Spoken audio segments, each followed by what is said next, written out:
My name is Fawn. Welcome to Story Pier, where we bring you memorable stories from around the world. Recently, we did a Zoom call on 4 voices on race in America. Where do we go from here? Normally on Story Pier, we bring you stories from around the world that are fascinating and easy to listen to, but we are going to do 3 podcasts from that one Zoom call on race in America and where do we go from here. Our guests joining us are Michael Dalton. He's a poet, playwright, prophet, and 4th-generation preacher. He is the founder as well of Yes Ministries International, and joining him will be Holly and E.J. Carter. They are educators in Ventura County, as well as Fern Noble, who is a respected and esteemed elder in the Native American community and the indigenous communities around the world. They will be joining us along with 67 other people, which I won't introduce, that were on the call and were also contributing.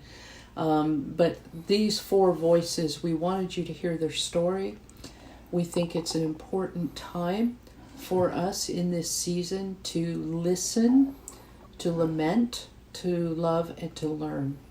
And so we trust that that will be your experience as we do these 3 podcasts. We want to hear the stories of times you've experienced prejudice. We just want to hear, because a lot of times we're deaf and dumb, and we don't see well because the color of our skin doesn't dictate our experience, and we're not aware of it. So, Michael, can you tell us times that you have experienced racism, or in your family? That's a very wide question. So I'll pick a couple of moments because we could be here all day just sharing stories. One, growing up in the South, it was a very normal thing that was expected.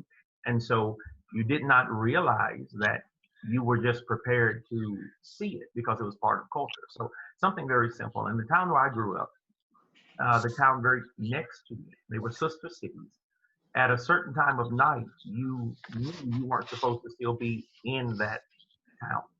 And so what was very simple was that around 6 or 7 o'clock, if you were there and the police were out driving around, you simply hurried from across the street, from one street to another.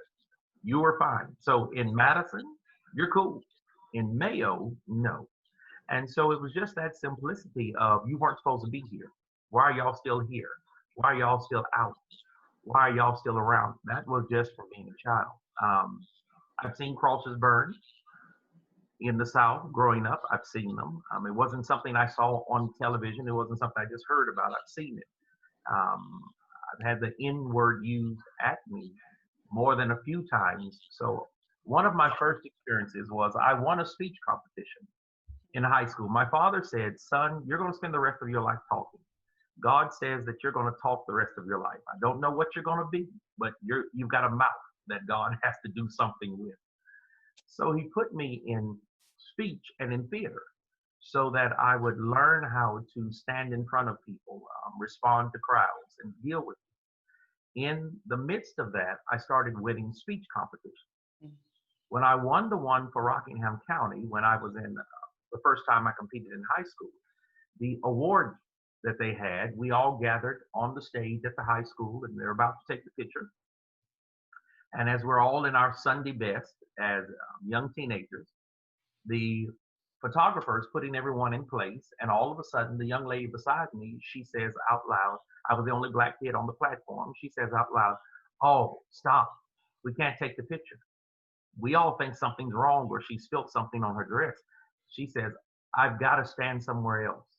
There's no way I can be in this picture standing beside an N-word, because my father would beat my behind if he saw me standing beside."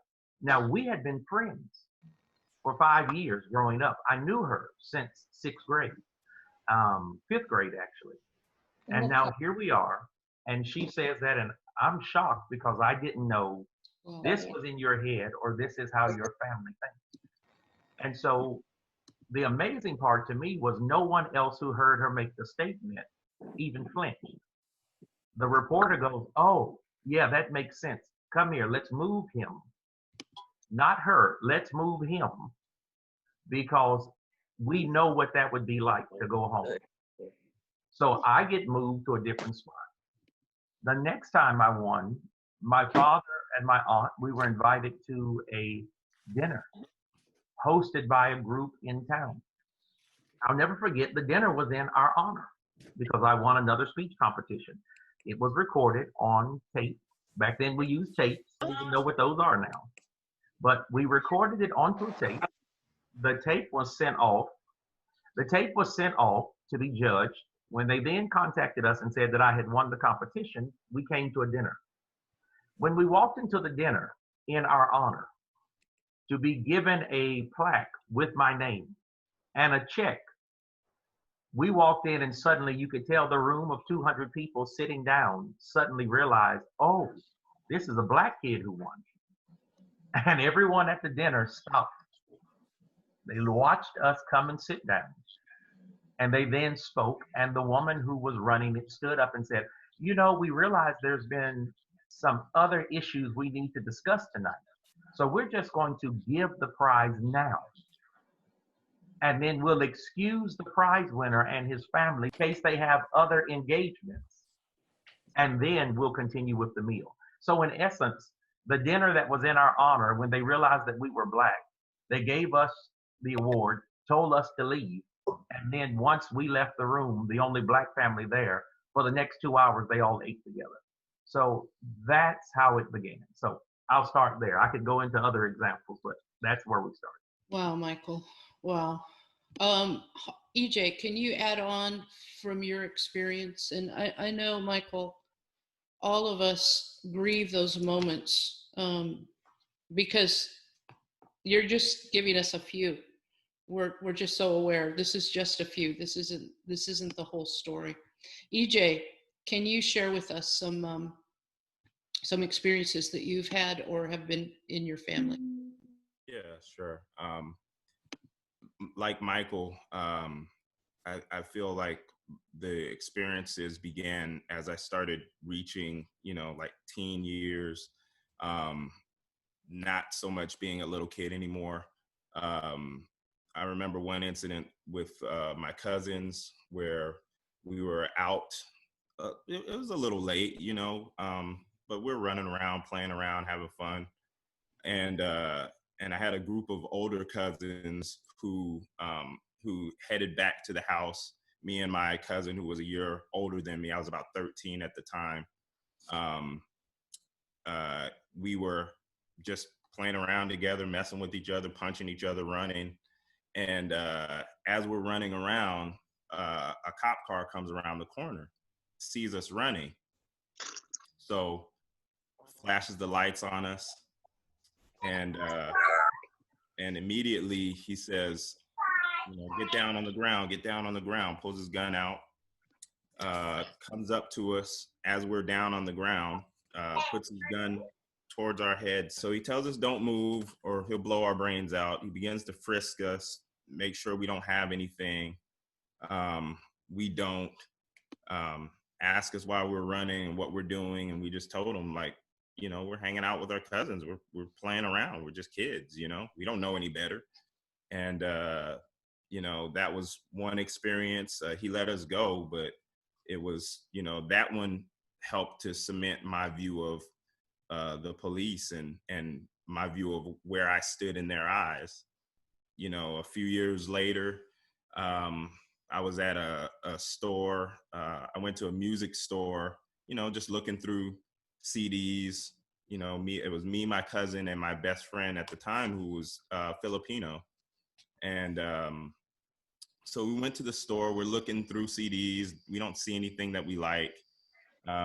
We start walking to other stores, not thinking anything of it. We see the security just hauling butt for some reason. And we look at each other like, man, somebody's in trouble. Like, they are running fast. And they were looking for us. We didn't know. So we go to another store where we're actually in line to get a cookie somewhere. And as we're in line, the security come back. They find us in the store and they say, "Hey, will you guys step out? We need to talk to you." So we step out. They make us empty our pockets. Um, they check us to see if we have anything. We don't. But they didn't take my friend who was Filipino. They just took me and my cousin, um, who were both African American. And then another one I'll share is just, there was a time when I was on my way to a choir rehearsal, and I was driving, down a pretty busy section of Oxnard where we lived at the time. And the cop flashed his lights. I pulled right over. He asked me, where was I going in such a hurry? I told him I didn't think I was going anywhere in a hurry. But I said, I'm going to choir rehearsal. And he looked at me, and the next words that came out of his mouth were, well, I guess it's safe to say that you're not a gang member. And I looked at him with disgust in my eyes, and I say, no, sir, I'm not a gang member. He runs my information. He tells me to slow down, and then he lets me go. But those are just some incidents that I've experienced. I know Holly has one that she'd like to share too. Yeah, Holly, give us your experience, your story. Obviously, I don't have many. But my eyes were very opened to this one experience that we shared together. We had just had our baby. Kingston was maybe 3 or 4 weeks old. So of course I'm always sitting in the back seat next to the car seat because he was our brand new little precious baby. Mm-hmm. And so we had a old Ford SUV with tinted windows. We're driving to go somewhere in Ventura, and there's a green light. We make a left. There's no cars coming. It's a very calm area of town. No one was there, and we hear a siren go off behind us, and I'm so confused because I'm like, what did we do? It was confusing. So we pulled over in the nearest gas station, and I'm sitting in the back, remember, with my baby, and this police officer comes up, and he's just immediately, he has major attitude with my husband. He came in with force. He came in with anger. He came in with, do you realize what you just did back there? Do you know what you could have just caused? And I'm sitting in the back seat just listening, like there was no cars around. So I don't know what we could have caused, but I'm just being quiet. My husband's very quiet, and he can expand on, what it feels like to be Black and pulled over by police. There's a protocol that I've never had to follow. So, this cop is kind of accusing him of something that I saw wasn't true. There was no cars around. So it just made me sad. And I was just watching this interaction, and he took my husband's information. And then I decided, because I'm not very quiet, and my family that's here can attest to that. I'm pretty vocal and will share my thoughts on things. And I decided to poke my head forward. I just couldn't sit back there and watch this. So the moment that I came in between the driver's seat and the passenger seat, and I revealed myself, this police officer changed his whole demeanor. His voice changed, his attitude changed. And instead of wanting to discuss anything, he didn't speak at all. He lowered his voice. He basically threw a ticket in the car. And I said, officer, we have a precious little baby back here. The last thing my husband would do is drive crazy and put us in danger. And I told him there were no cars coming. And he stopped talking. He threw the ticket in the car and didn't say anything. And he got back in his car and he left. And that was my introduction to some of this injustice that we're seeing. And I want to follow that up with, we have family members in law enforcement that are all different colors, and we love them and we support them. And so we are about bringing those two together, not causing more divisiveness, which is why we're here. But that was my first encounter of watching my husband be accused of something that literally did not happen. And then an attitude shift of an officer when he saw a white female that came, to defend my husband. Those charges were dropped. The cop never showed up at court. And I'm glad he didn't. But that was, my personal encounter with my husband, and my only personal things that have happened to me. I don't think that this is, bad necessarily, but when I take my kids to the doctor's office and they ask me where's the written permission from the kids' parents so that I can bring them to the doctor. So they assume I'm not their mom. They assume that I didn't give birth to these babies that are darker than me. And when I say, oh, I'm their mom, they're like, oh, I'm so sorry. And but that happens quite a bit, like, that I'm not their mother. So it those are just those little experiences I've had to, defend my family and try to help explain. Yeah, last week, Bishop T.D. Jakes' his son was in a traffic accident, and he called his dad, and his dad said he was more concerned about the police's response to the accident, and that if his son would come out alive from the response of the police to that accident rather than the accident itself. Absolutely. And I think that's something we as white people don't realize, that we live in a very different world when it comes to police. I was in Port Hueneme at a concert of prayer. We were praying for the police, and I was up in the balcony praying with some African American children. Everyone white in the church was praying, Lord, bless the police, protect the police from the bad guys. All the African American little children I was with were saying, Lord, protect us from the police, keep us safe from the police. That was one of my first eye-opening moments, is we live in two different worlds simultaneously. Yeah. Fern, when are occasions that you have experienced, or your family, you've seen racial prejudice regarding being Native American? Fawn, I've really lived a protected life because we lived on a farm out in the middle of nowhere. We didn't live on the reservation because my grandfather, so they got schemed out of their res, and so they moved onto a farm. But all my cousins lived on the reservation. And so when we went to school, the only thing that I heard against us, they called us dirty Indians. And I'd say to my mom, why do they call us dirty Indians? And she'd say, we're not dirty Indians. Come, I'll wash you up. You're not a dirty Indian. And I had no clue. I never heard the word racism. Really, the only thing that I suffered from was this name calling. And I really, this morning, as I was preparing for this time, I wanted to honor my white husband. Him and I were married for 58 years, and he was a big part of my healing, because I lived with no water, no running water, no power, no electricity, and just be heated by a wood stove in a little house. But I want to honor my husband, Gary. He was faithful and true for 58 years. He's in heaven now. I also want to honor my praying grandmother, my mom's mom. She went to school one day, and they wouldn't let her speak her Cree language.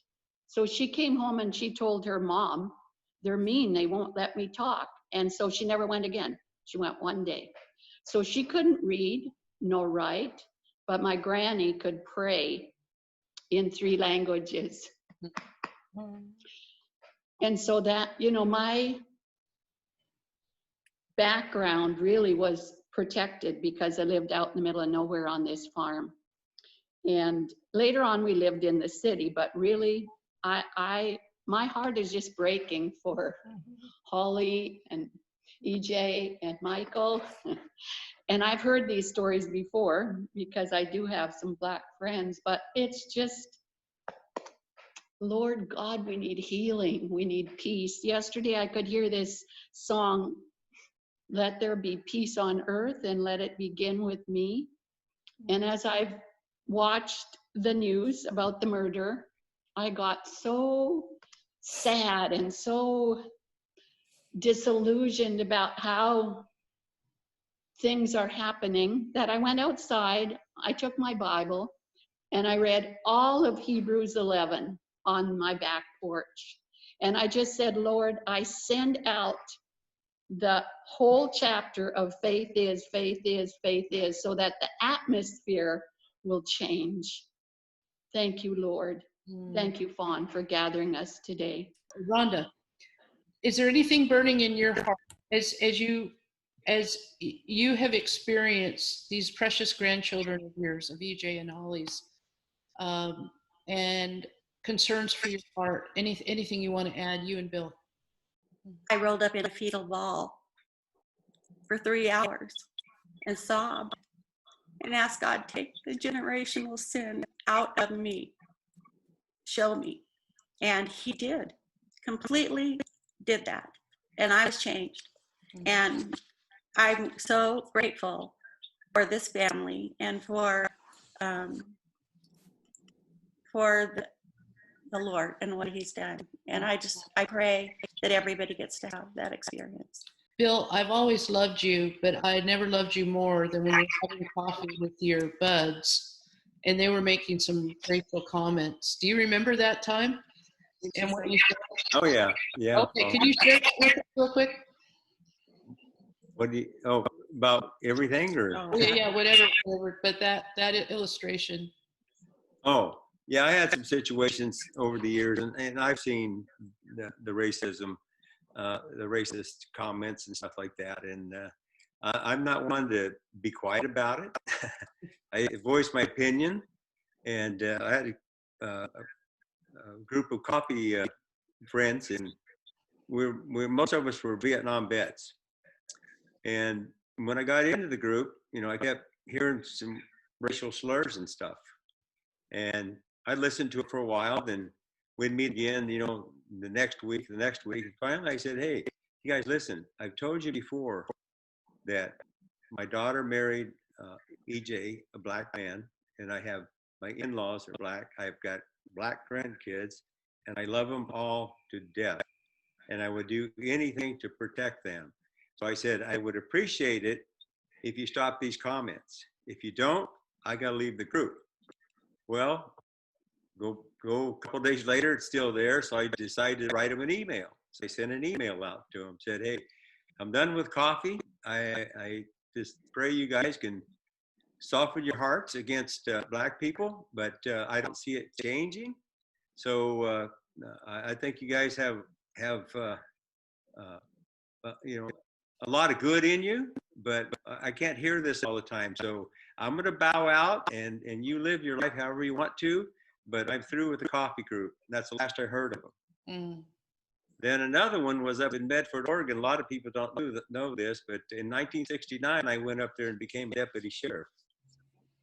And it didn't take me long to see the racism in that police department. And once I saw it and dealt with it, and I was in booking one night. I was a new guy, so they put you in booking. You do all the booking. So they brought a young Black man in, probably 19 years old, and he was beat up pretty bad. And these two big deputies, they're up there, they're DeLorean Indians, called DeLorean Indians. They're big men. And they carried knives and guns in their boots.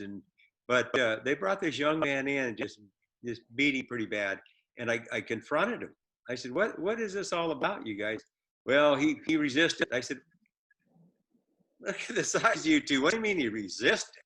So I got a little angry. They could see it. And they said, well, you just book him. That's your job. I said, no, it's more than that. So after they left, I talked to the young man, and a really nice kid. And he said, sir, I was just trying to get out of town. And they stopped me. And this this is where I am. He said, I'm scared to death. I want to get out of here.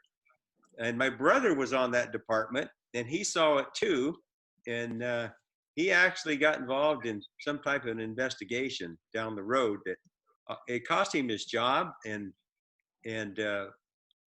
there's a lot of things there. You left your job. Right So yeah, I left my job. I told the sheriff that I'm done, and I told my brother I'm going back to California, but I cannot work for a department like this. And I hope they've changed. This was in the late 60s. So, but I bowed out of that, and I got a little angry, said some things, and I left.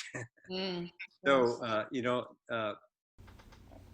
Thank you for joining us on this special podcast on race in America. Where do we go from here?